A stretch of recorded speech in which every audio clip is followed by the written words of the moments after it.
παιχνίδι λοιπόν ξεκίνησε για τον Αρκαδικό. Η πρώτη επίθεση και το πρώτο καλάθι από τον Γιώργο Μπρόζο που ξεκίνησε. Μόρφης, προδρόμου. Ο Κόκαλης βγαίνει από τα σκριν, το σουτ 3 πόντων είναι καλό. Πετσεδικές νέων εφήβων, προδρόμου στο lay-up. 9-3. Παπαδάκης, η μπαλιά για τον Γιαννουλάκο. Κάφωμα, εξαιρετική φάση εδώ. Παπαδάκης. Η πάση στον Οφιτίδη, το lay-up. Καλή συνεργασία. Τάμος Φερτσάκ στην Α1. Το στόματο του Παπαδάκη στον Τόμψον. Ο Παπαδόμου φεύγει στο lay-up. Αφήνει το καλάθι. Θα μπορούσε να δοθεί και φάουλ εδώ. 19-16. Ο Λευτέρης υπό τη Σινάεκ.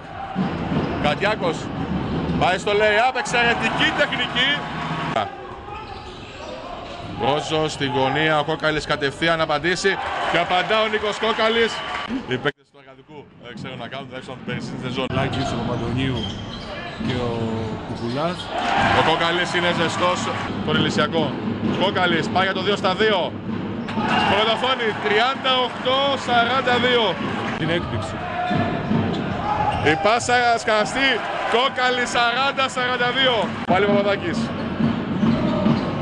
Δύσκολη προσπάθεια rebound του προδρόμου. Ίσως να έχετε κάποιο φάουλ. Μπρόζος για την προσπέραση. Ναι! 45-44. Γίνονται φοβερά σπροξήματα στο καλάθι. Ο Μπρόζος ανάμεσα σε δύο παίκτες, Χατζή, Κασελάκη. Προδρόμου παίρνει baseline το Χατζή. Καλό πάτημα. Δεν ξέρω αν είναι η πιο σωστή κίνηση που υπάρχει ένα κρεσέντο από τους παίκτες του Αρκαδικού. Και να η τιμωρία με τον περσινό. Παπαδάκης, Μπρόζος για 3. Νέα τιμωρία.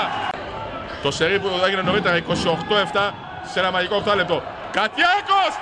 Απίστευτο μπάσκετ! Παπαδάκης ακόμα 6 δευτερόλεπτα για την επίθεση του Αρκαδικού. Φοβερή συνεργασία στο pick and roll αυτό και το καλάθι από τον Οφιτίδη. Τσότρας. Πάλι Κόκαλης. Πάει στη δίσδυση, κάποιο φάουλ που δεν δόθηκε. Όμως Κόκαλης. Κατιάκος. Τσότρας θα μαρκάρει στους για 3.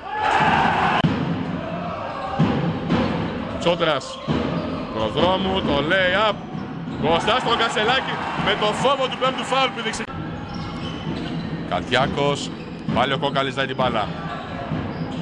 Πάλι Κατιάκος με το αριστερό χέρι, εξαιρετική συνεργασία και πάλι. Πραγματικό παλικάρι με το rebound. Παπαδάκης πάει στο lay-up. Εξαιρετική φάση, coast to coast.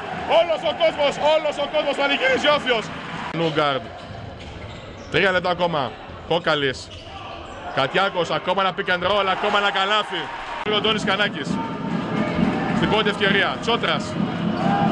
Κατιάκος, πόσο το καλάθι. 87-73. Και βεβαίως σε αυτές τις περιπτώσεις όλα τα λεφτά είναι ο κόσμος. Ο Κατιάκος φτάνει στους 14. Ακόμα 12 δευτερόλεπτα για το μεγάλο θρίαμβο του Αρκαδικού. Όρθιος ο κόσμος όλος. Ο Αντώνης Κανάκης μας χαρίζει μεγάλες στιγμές. Το χρονόμετρο δεν έχει τελειώσει ακόμα. 3, 2, 1. Τώρα θα ακουστεί εικόνα. 87-73. Και ζούμε πολύ μεγάλες στιγμές στο κλειστό γυμναστήριο της Τρίπολης. Ο Αρκαδικός πανάξια, δικαιότατα κερδίζει η ομάδα της Α1 κατηγορίας. Το μπιζάρισμα σε μεγάλες στιγμές σήμερα.